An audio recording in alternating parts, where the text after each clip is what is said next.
Thanks again for resupplying me with the link for how to write these papers and where to submit them. I'm sure by now that you will have realized the awkward fact that I waited till now to ask this question. I'm writing here hoping to be able to address that.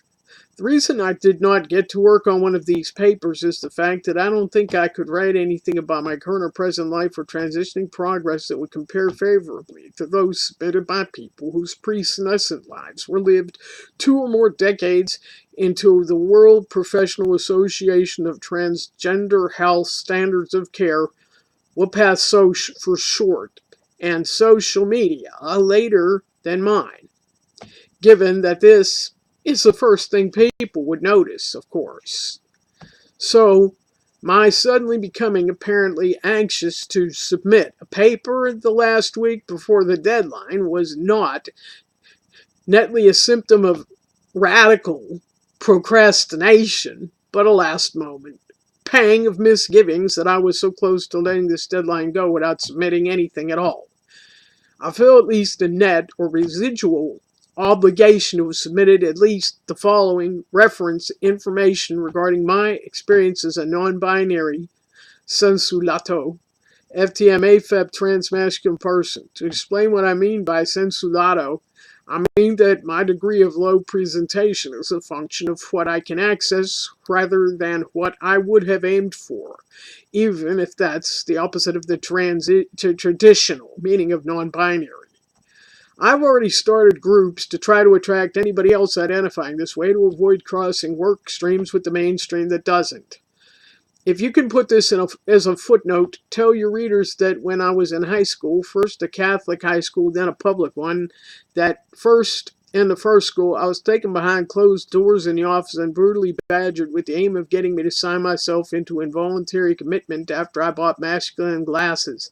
I'd only got warnings before that. They avoided ever mentioning the real reason, trying to hyper-stigmatize it as unmentionable, as well as avoiding my simply embracing it anyway if they would have. I didn't sign the papers, so they tried to get my parents to sign them instead. Instead, my parents moved me to another school. 9 weeks after starting there, amidst only the vaguest warning, a 6'3" man in a wig with voice training, but still obviously a huge man, awaited me in my house when I came home from school in the afternoon, and proceeded to corner and lean over me with a vast amplification of the same violative interrogation tactics used by the principal at my old high school, and again trying to get me to sign papers to be put in involuntary commitment for an indefinite period of time. This one was explicit that the reason was my gender nonconformance. It was wildly conspicuous that their aim, meaning the people that put him up to it, to send someone more masculine than I might ever be, but trying to disguise him as a female so that I supposedly would be permanently, devastatingly shocked out of perhaps ever again experiencing myself as male or masculine supposedly again. Given the fact that even though terror like this is almost doomed to fail, given the fact that people already know it's a trap if the people doing this have to try to override whatever one's sense about the appropriateness or validity of their request would be, this approach covered what would have been that 3,300% margin of failure by assuring that even those they failed to coerce to consent still would have been this scarred about continuing our presentation. I'm reading that again. Given the fact that even though terror like this is almost doomed to fail, given the fact that people already know it's a trap, if those using the terror have to try to override whatever one's sense about the appropriateness or validity of the request would be, this approach covered what would have been that 3,300% margin of failure by assuring that even though they failed to coerce to consent, still would have been this scarred about continuing our presentation, which they pompously assume is going to be still effective enough to justify even the still further collateral damage. This damage consists of the fact that simply because this person was non-conforming in gender expression, they have things inflicted on the deepest parts of their personalities during whatever hours they are under the captivity of these trained functionality assassins. I did not stop presenting male after this trauma. I had a severe sequence of unprecedented other symptoms for over the first year and a second sequence of them for the first 6 months after that. Even after that, I still never recovered to the status of wholeness or integrity that I had had before this experience. Only since I've had internet, over 45 years and more later, have I been able to discover that these after effects are actually within the accepted definitions of both PTSD and complex PTSD. The latter especially being characterized by being more irreversible than probably any other psychological condition. Given my experience with the psych system of these episodes, I shunned it. Ironically, though, it gave me symptoms that would send other people running to it. Someone finally conned me into contact with the psych system. The psych system just did the same thing that the two people who were trying to coerce me to sign papers were trying to inflict on me. The psych system used desperate measures to try to stop me from expressing gender nonconformance, even though they tried to disguise it in this case. When you analyze what they actually did, this is the only thing that comes through as consistent through the whole thing. They used desperate measures to try to stop my gender nonconformance, not caring what else they had to destroy about me to try to do that, not worrying that they probably would fail again. Anyway, and again, not caring about the aftermath they inflicted on someone they could not change in the manner that they had intended. Between then and when I finally, furiously, dug my way to trans social media online, it was terribly hard to find. I spent that part of my life as unmasked and as far out of the closet as I could get during that time of the standards of care for trans people and the fact that basically you couldn't get HRT unless you were extremely heroic. For a good 2 decades of it, I passed as least as well as a typical T user after 2 years on T based on my voice, face, and body, if not facial hair or chest. The reason I'm making this point of sending the testimony of this experience to this generation 2 generations after mine who express frustration that they're experiencing resistance to getting their testosterone prescription, or that they get misgendered, especially by people who wouldn't have known better, and even though they don't pass even as well as even I still maybe do. And a long host of other such naivete markers that the stuff that was routine, although hushed, and used on nonconformants before their time, represents the incredibly deep well of indescribable animosity and just nuclear vengeance that the religious cores of society have harbored against transgender people since the time of so-called Western religions when they took over. My online transgender studies, to the extent that it has been possible for me, given the invalidation and resistance I have since encountered here, have been centered around this chasm of information transmissibility and access. I've had enough people call me quixotic or crusadatory in my doing this that I'm staring at the fiddle on my shelf as to whether I should just take it down and play it, making like Nero and just watching all my remaining predictions continue to come true like clockwork. As what is partially an epilogue here, another thing I have continually warned about is how to recognize most of whatever people had tried to express their transgender identities in the time before there was active accommodation for it, from those surviving from before my time through my time in terms of what I just described above concerning my own pubescence, would-be halcyon, and prime, and in fact the majority of those going through those life stages since, or at least since, WS7. An extremely tiny portion medically transitioned. A still very tiny portion socially transitioned. That would include me. A larger number underwent a different response. The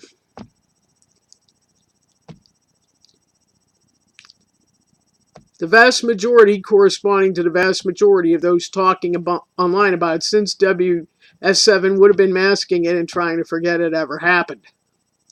The last part was posted while I was still composing, and I'm sorry, I'm reading stuff that shouldn't be here in the script. This set of information, trans people growing up during my generation, before it and for a long time after it, that I describe as undergoing a different response. What that response is that they either went into reaction formation on their own, which is Stockholm Syndrome. That is a very malignant, pernicious Stockholm Syndrome, where they get sort of brutalized, shocked, shamed, traumatized, with or without physical torture, drugging, or prolonged isolation. Can be done. It often involves that, but it doesn't require that. They're made into the opposite of what they were before, and they acquire a insistent obsession to hunt down and similarly convert other people that were what they were before, or like what they were before. Now, I'm sorry, that's not here in my sort of what I'm reading. I am reading, of course. No, wait a minute. It is. No, yeah, that's right. That last part isn't there, but the rest of it continues. Bear with me, please. Okay. Keep going.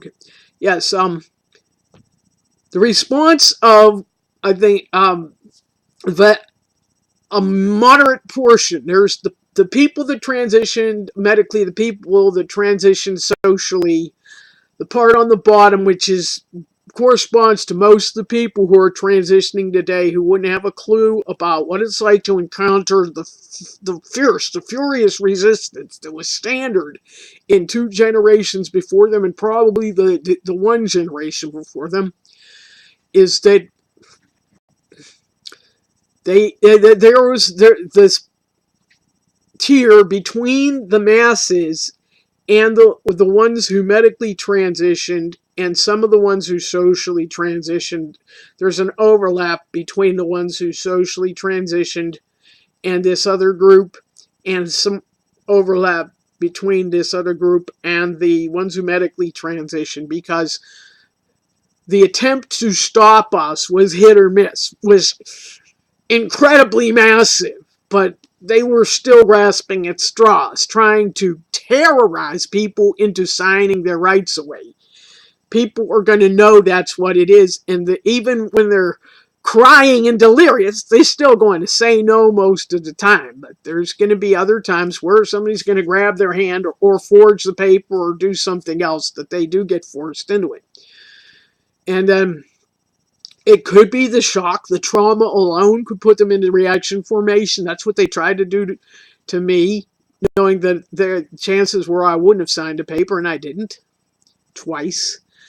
And or they were induced into it by, they could have been taken into the involuntary inpatient treatment and gotten, they call it conversion therapy, and it doesn't work in terms of changing your gender identity, but they can turn you into a Manchurian candidate that will stalk others.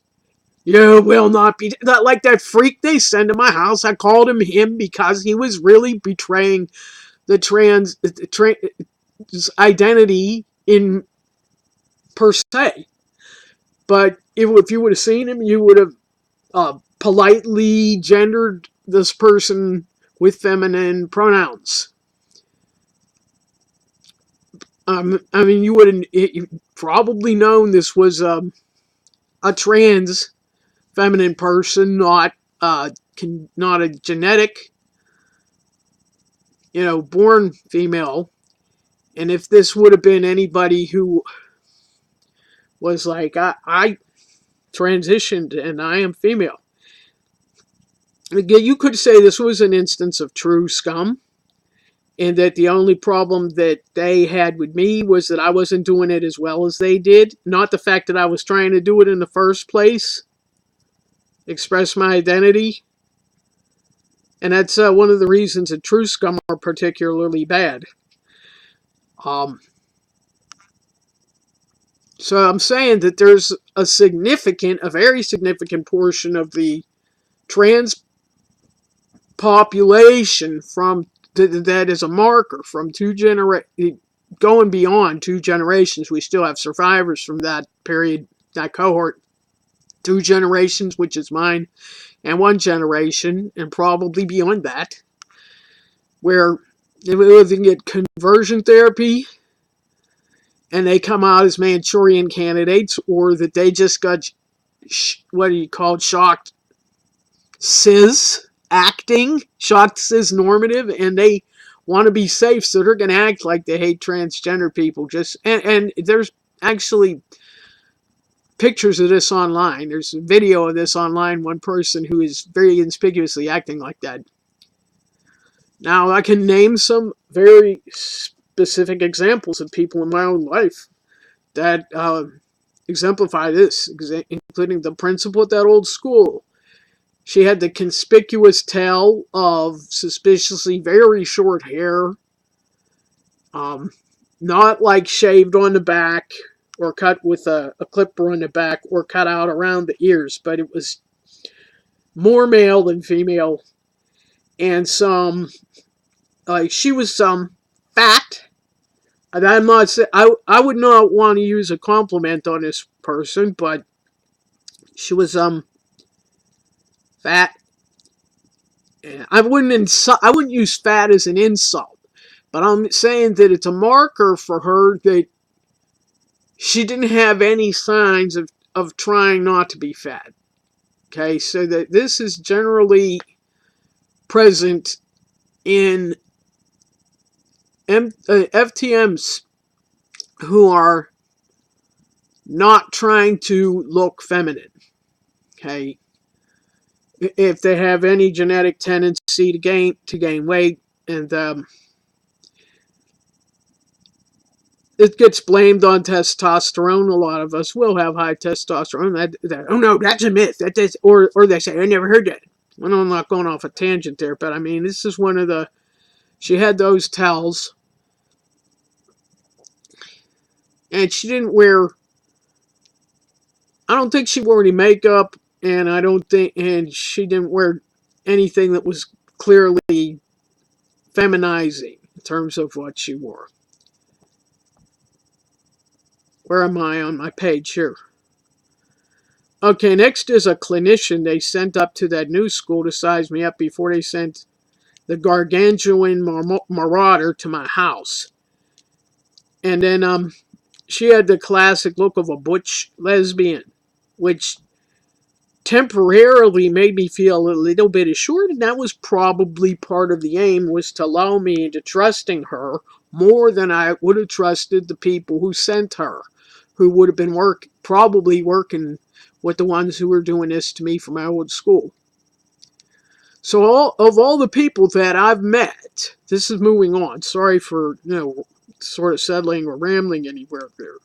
Of all the people that I've met, at least 75% of all the people who have ever given me life-disrupting shock tactics, conscripting other people or friend groups against me, have been either thinly masked, closeted fellow FTMs like me, the aforementioned drag hag, or MTF, or at least some portion of the LGBT community. I've had way more than this to report on this, but it's time for this messenger to eat the arrow. I already told you that I've just got nothing but flack for trying to broached this, and there's been much more that I have not repeated here, for which I've been called a heretic and worse, and told never to tell anybody about it at all. And I said, yeah, you want to kill the messenger? Give me the arrow, I'll eat it. I want my epitaph to read, I told you so, and I can live out the rest of my life with this legacy, with that legacy visualization of my gravestone with I told you so carved into it. In closing, I'm sorry that whatever this message here constituted lengthwise did not meet the specifications necessary for a paper that you could have considered including, as well as being way longer than I guess private messages are supposed to stay. I am assuming that you will therefore ignore it. It will only be a matter of time before said time just proves everything I've said here and much more that I've left out. Right. So if nothing else, I hope I've at least explained why I both didn't send a paper and actually spoke up at the last moment to reveal the fact that I had residual regret that I didn't even try. It can often be very important to try to demystify contradictions one leaves behind, even if while first hearing these explanations may seem only annoying to the hearer. The explanatory value usually proves themselves over time. So again, I'm sorry that instead of sending you a paper, I've sent you what is probably by now is longer than the whole book. If you've read it so far, thank you. Sorry again, good night. And I have P.S. Reaction, I explained over here about the reaction formation.